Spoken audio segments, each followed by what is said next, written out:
Call Allah, Al Haynaw, Yahweh, Bashim, Yahweh Shah, Hamashiach, Wa Malaki, Bashim, Harawat, Wakakorash, Barakathum, the water, Bible, Ball, Wakwam, Yasharala. Double honor to the apostles, elders, and bishops of Great Millstone, teachers daily. To the men out there teaching the likewise doctrine and say Shalom. Today we're going to get into a video where Scott Ritter, the former weapons inspector, he's talking about how Russia is not playing.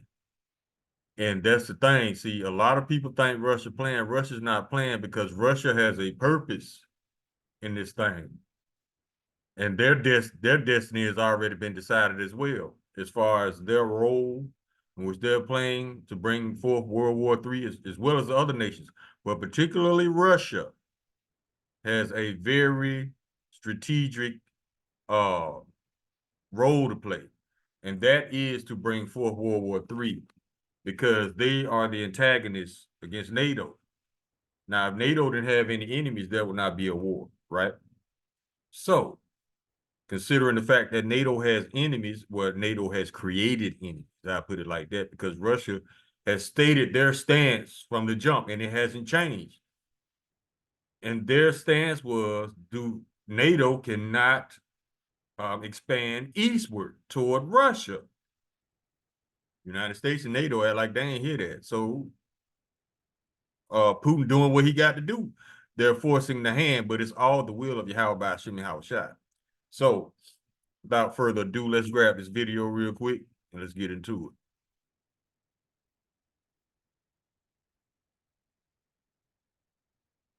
The name of this video is Things Are Heating Up. Let's get it. And I suggest y'all subscribe to the Arrows of Indignation 144's channel. He puts out very good videos that brothers can do videos on. So I highly suggest you subscribe to Arrows of Indignation 144. Now let's get it.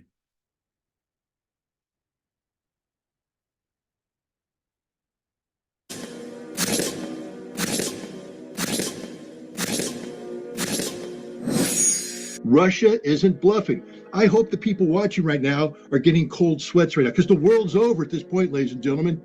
Okay, it's over. It's game, set, match. It's done. Whatever plans you had for the summer, they're canceled. Whatever Christmas plans you had, forget about it. So get scared, start calling people and saying, what the hell are you doing, Tony Blinken? Biden, get on the phone to Macron and tell him to shut up and sit down. The same thing with the Poles, because this is it.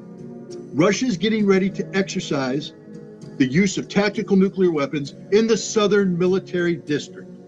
Okay, that means that if NATO troops are deployed, because the Ukrainian army is collapsing as we speak, and Macron has said it's his red line. And if they collapse, I have no choice, he says, but to send French troops in. Well, the Russians will kill them, but then they're going to nuke France. So there we are. This is about as serious as it gets, and yet we are sleepwalking. We are sound asleep. Nobody in America cares. Nobody. It's nuclear war. If this is what you want, West, you're going to get it. Putin doesn't bluff. This ain't a game. This isn't joke. This is life and death for Russia. They've made that clear from the very beginning. And so now we have a situation where NATO tried to call us bluff. The United States poured hundreds of billions of dollars worth of weaponry and money and such into the Ukrainian military. Russia had a plan. They ground it out. All this nonsense you hear in the West, Russia's suffering 1,000 dead. The number of Russian losses right now on the battlefield are the lowest they've been since the war started. That's how unbalanced this is right now. Russia is dominating the front line. They are devastating the Ukrainians.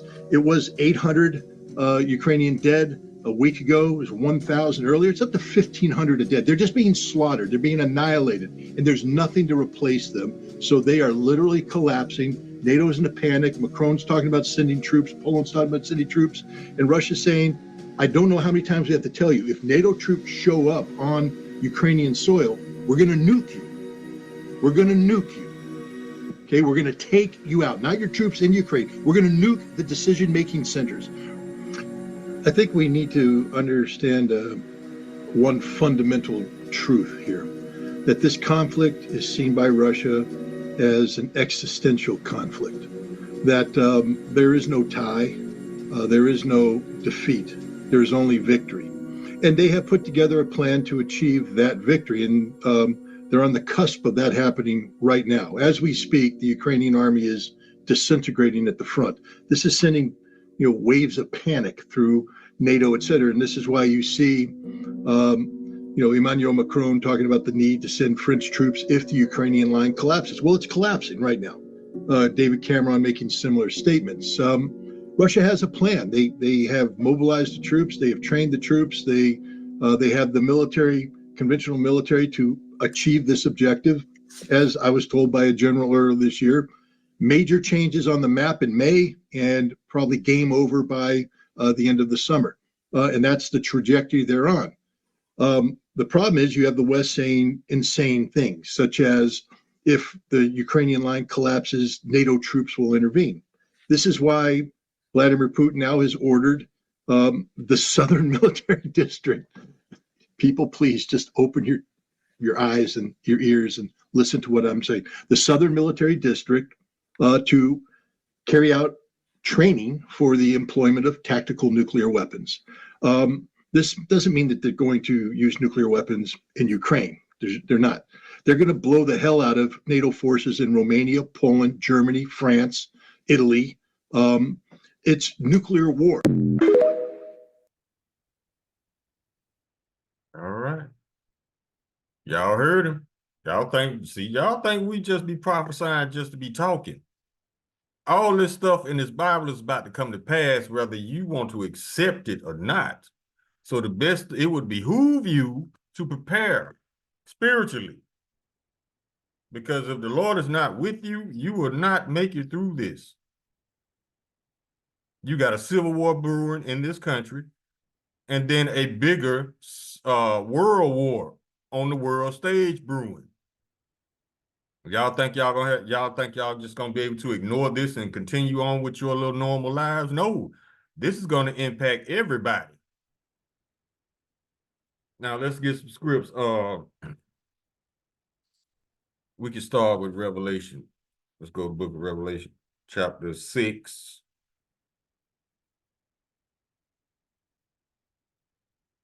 Verse 4. And there went out another horse that was red, and power was given to him that sat thereon to take peace from the earth. That's all Esau been doing. Esau and Amalek been taking peace from the earth. Without them two, you will have a peaceful planet. And that they should kill one another. And there was given unto him a great sword. A great sword is weapons. What's the greatest sword of all Esau has created? The nuclear missile.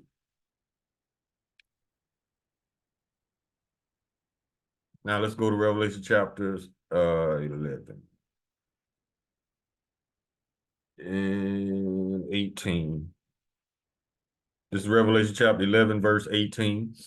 And the nations were angry, and thy wrath is come, and the time of the dead that they should be judged, and that thou shouldest give reward unto thy servants, the prophets, and to the saints, and them that fear thy name, small and great, and shouldest destroy them which destroyeth the earth. And it's all prophecy, it's all lining up. The Lord is going to destroy these Edomites and these Amalekites. He's going to destroy all these hills and mountains, these big countries, these small countries, which means governments, bigger governments, smaller governments. He's going to take control of this planet and put you heathen nations in captivity. Well, you can't cause no more mischief because y'all got too much freedom. Y'all way too comfortable disrespecting the Israelites. Y'all too comfortable lying, too comfortable murdering, too comfortable stealing.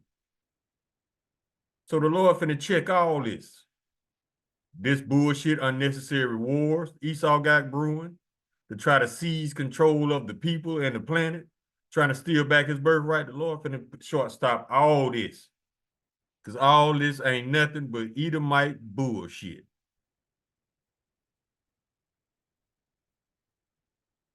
Go to Proverbs. They just going above and beyond to start an unnecessary war. And that's the height of your intelligence, Esau? You're not very smart, dude. Proverbs chapter 21, verse 10, the soul of the wicked desire evil. His neighbor find no favor in his eyes.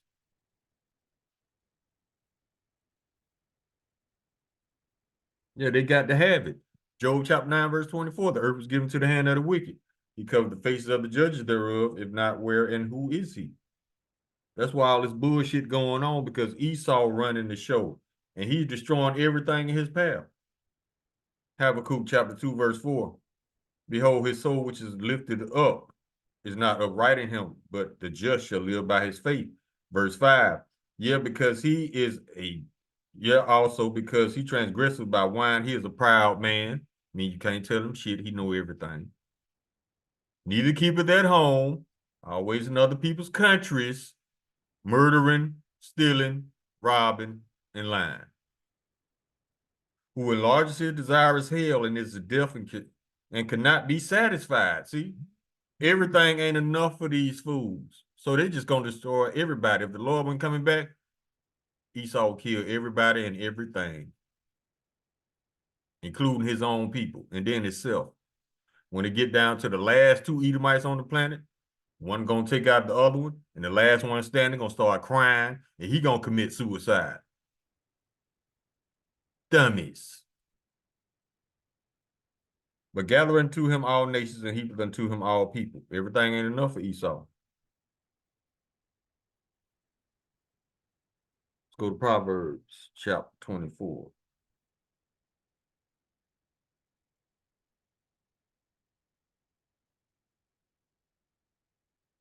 And where we at verses 19 and 20. Fret not thyself because of evil men, neither be envious at the wicked. Verse 20. For there shall be no reward to the evil man, but the candle of the wicked shall be put out. Yes. And when the Lord pull up, he's gonna put all these candles out.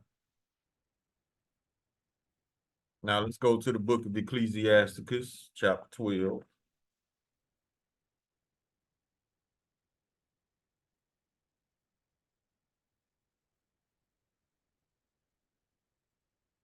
And verse 3. There can no good come to him that is always occupied in evil, nor to him that giveth no alms. Bam. Always occupied in evil. Just like Micah chapter 2 says about Esau. Now let's go to the book of James, chapter 2, verse 13. For he shall have judgment without mercy that showed no mercy, and mercy rejoiceth against judgment. You see how they slaughtering all them Palestinians over there? They ain't gonna have no mercy. Those that show no mercy shall have no mercy. And that goes for, especially for Esau and Amalek. Because they the only ones that's keeping up shit. Matter of fact, when the Iranian president was his chopper got shot down, or it went down. I ain't gonna say it got shot down, because you know how these Edomites are about revealing their wicked deeds. So we are not gonna assume anything. We're just gonna go with the facts for now. So the chopper went down. That's not the only thing that happened. There were 5 or 6 more assassination attempts, either the same day or the same week this happened. Now, who has a history of doing assassinations and setting up coups, taking out leaders who don't agree with them? Who has a history of that? That's all I'm gonna say. So yeah, Esau, you under the microscope, bro. You are under heavy investigation by the prophets and the Lord.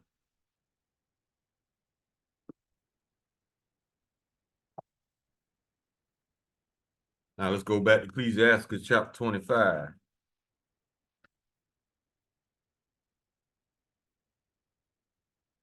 Verse 7.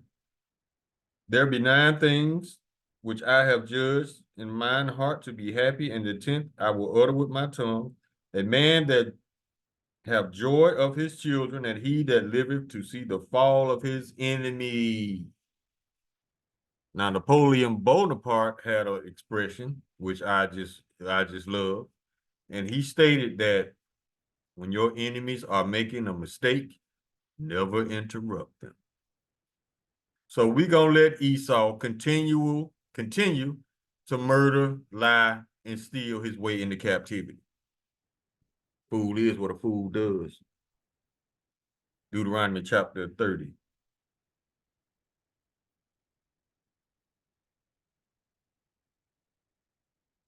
Let's let this man continue to destroy his own kingdom so he can rebuild ours for free. Let him continue to murder and lie his way into captivity. Let him do it so that he will be forced to look in the mirror and say, you know what? I'm just a dumbass. Yes, you are. The Lord created you to be the perfect fuck up, Esau and Amalek. You ain't gonna have nobody to blame. You're gonna be forced to deal with reality. You can't put you can't blame nobody else for your shit. You're gonna be forced to deal with it. Deuteronomy chapter 30, verse 7. And the Lord thy power will put all these curses upon thine enemies and on them that hate thee, which persecuted thee. All you nations, it's not just Esau and Amalek. All you nations are about to go into captivity. And if y'all haven't noticed, some curses slowly coming up on y'all. How I feel. Mm-hmm. Wait till the curses really turn up. Y'all ain't felt nothing yet. This just a glimpse. This just a sample of the curses. All y'all catching hardships out there. This ain't nothing. Wait till they go full blown. Welcome to our world. Because as the Lord putting curses on y'all slowly, taking them off of us slowly. Deuteronomy chapter 32, verse 28. For they are a nation void of counsel, neither is there any understanding in them. That's why they're doing dumb shit and lying about it. No understanding. Jeremiah chapter 13,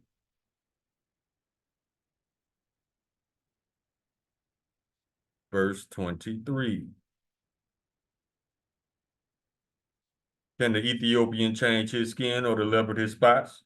Then may ye also do good, which are accustomed to do evil. It's not going to happen. An Ethiopian cannot change his skin. A leopard cannot change his spots. Therefore, the wicked cannot do righteous. That's why we tell y'all stop expecting the wicked to be righteous. It's not going to happen. Your bullshit voting system, which is not real, it's not going to save you. Trump is not going to save you. Y'all putting all y'all chips on Trump again. When a little over 4 years ago, y'all wanted his head. See how fickle y'all people are? Y'all don't know what the hell to do. If you're an Israelite, this is all you can do. You better be trying to get back right with the Lord. You other nations, y'all done. You're done. It's over with. The ride is coming to a close. Get ready to say hello to captivity.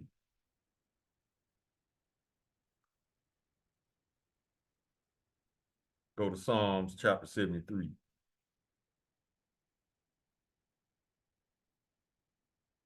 Verse 5, they are not in trouble as other men, neither are they plagued like other men. That's why they're able to just go and start bullshit wars. Why? Because Job chapter 9, verse 24, the earth is given to the hand of the wicked. Verse 6, therefore pride compasseth them about as a chain, violence covers them as a garment. They love violence. They have to feed that bloodlust. Esau was born with a bloodlust. Verse 7, their eyes stand out with fatness. They have more than the heart could wish, but yet they still want Gaza. Yet they still want the Native Americans' land, the Latinos, the Hispanics. Yet they still want our land. They want our identity. Everything ain't enough for this man. That's why he cannot be satisfied, which is a further testimony to the fact that he is unfit to rule. And these ain't nothing but bankers' wars. War is the new cash cow. It was oil, but all the other nations are dropping the petrodollar. So they sell weapons to both sides. They got to keep a war going to make money. Verse 12. Behold, these are the ungodly who prosper in the world. They increase in riches. Bankers, Amalekites.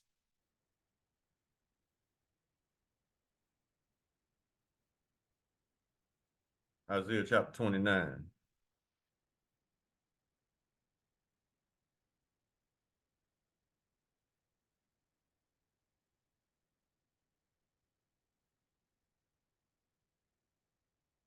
Verse 15. Woe unto them that seek deep to hide their counsel from the Lord, and that workers are in the dark, and they say, who seeth us and who knoweth us?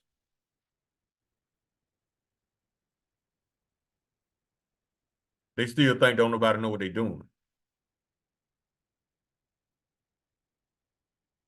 Micah, let's go to the book of Micah. Chapter 2. Verse 1. Woe to them that devise iniquity and work evil upon their beds. When the morning is light, they practice it because it is in the power of their hand. Verse 2. And they covet fields and take them by violence, and houses and take them away. So they oppress a man in his house, even a man in his heritage. Taking people land, that's what they specialize in, and lying about it.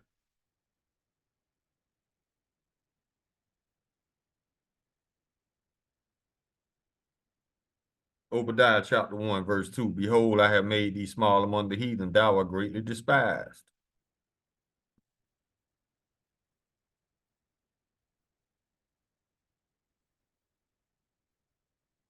Verse 7.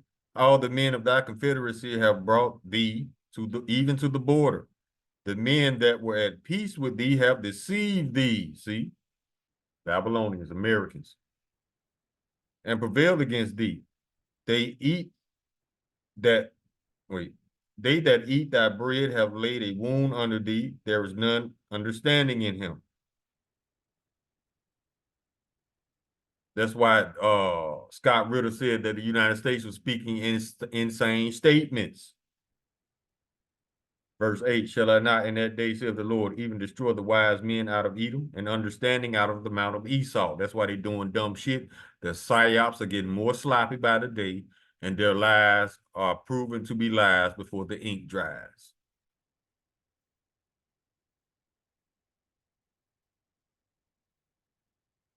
Verse 9, and thy mighty men, O Teman, shall be dismayed to the end that every one of the mount of Esau may be cut off by slaughter. After that 1,000 years of captivity, y'all got to go. Verse 15, for the day of the Lord is near upon all the heathen, as thou hast done, it shall be done unto thee. Thy reward shall return upon thine own head. Everything you putting out, you about to get right back. Verse 18, and the house of Jacob shall be a fire, and the house of Joseph a flame, and the house of Esau for stubble, and they shall kindle in them and devour them, and there shall not be any remaining of the house of Esau, for the Lord hath spoken it. Verse 21, and Savior shall come up on the mount of upon Mount Zion to judge the mount of Esau, and the kingdom shall be the Lord's.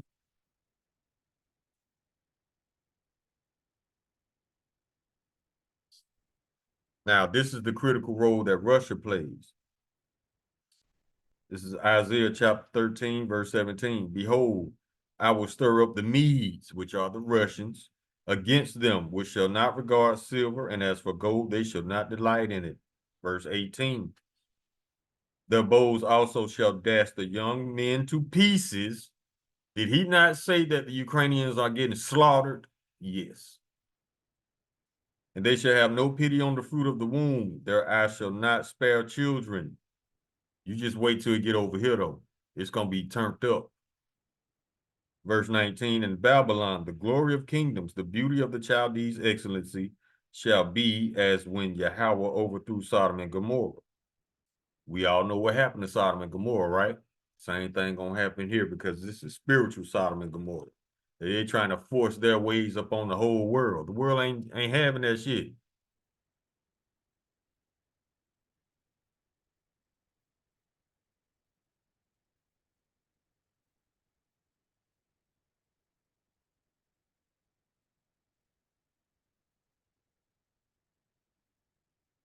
Habakkuk chapter 2, verse 8.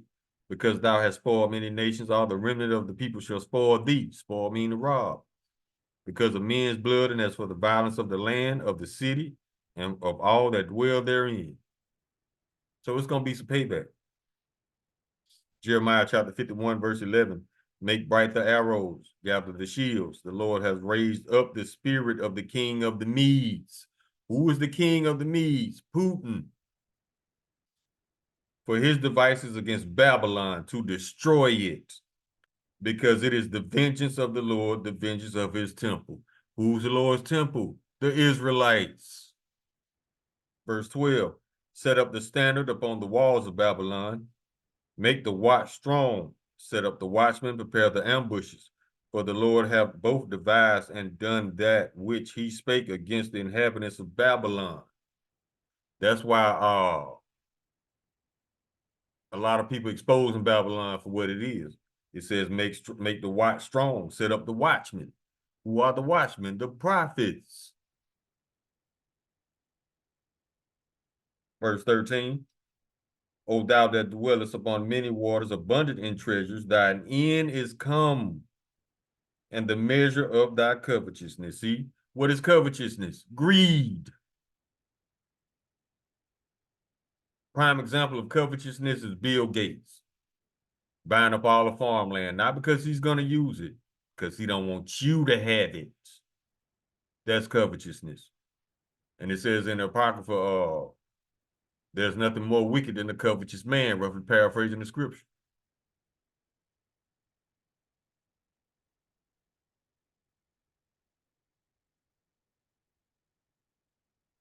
Jeremiah chapter 51, verse 28. Prepare against her the nations with the king of the Medes, the Russians, the captains thereof, and all the rulers thereof, and all of his dominion. BRICS nations are tied to Russia. Verse 29. And the land shall tremble and sorrow, for every purpose of the Lord shall be performed against Babylon, to make the land of Babylon a desolation without an inhabitant. Ain't nobody gonna live here except animals after the Lord destroys this country with nuclear weapons.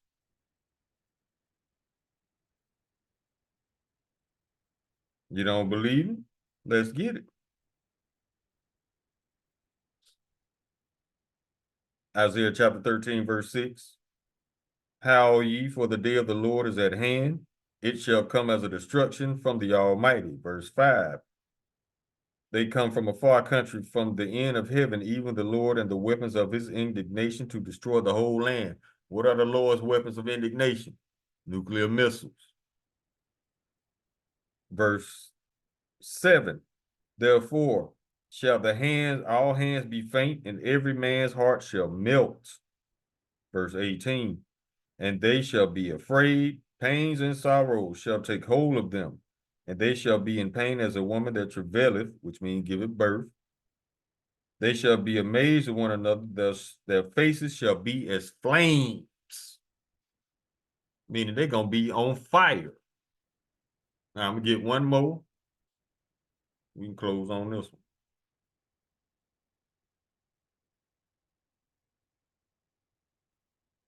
Ezekiel chapter 22, verse 20. As they gathered silver and brass and iron and lead and tin into the midst of the furnace, to blow the fire upon it, to melt it, so will I gather you in mine anger and in mine fury, and I will leave you there and melt you. This is talking about the nuclear lake of fire that's coming to this world, especially Babylon. You don't die and go to hell. It's about to come to you in the form of nuclear fire. So, like I said, if you're an Israelite, you need to get your mind right. Come on back to the Lord. You of the other nations, get ready for captivity. If you of Amalek and Esau, get ready for captivity and extermination at the end of your 1,000 years. And that's all that's going to be said about it. There's nothing you can do about it. So the best thing you can do is prepare for it. But we know you ain't because we know how hard-headed Esau and Amalek is. They think they could change prophecy. Good luck on that shit. Call all Imla. Alhayna Yahweh, Bashim Yahweh Shah, Hamashiach, Wa Malaki, Bashim, Harawat, Wakakwadash, Barakathum, the water Baba Bar, Wakwam Yasharala. Shalom.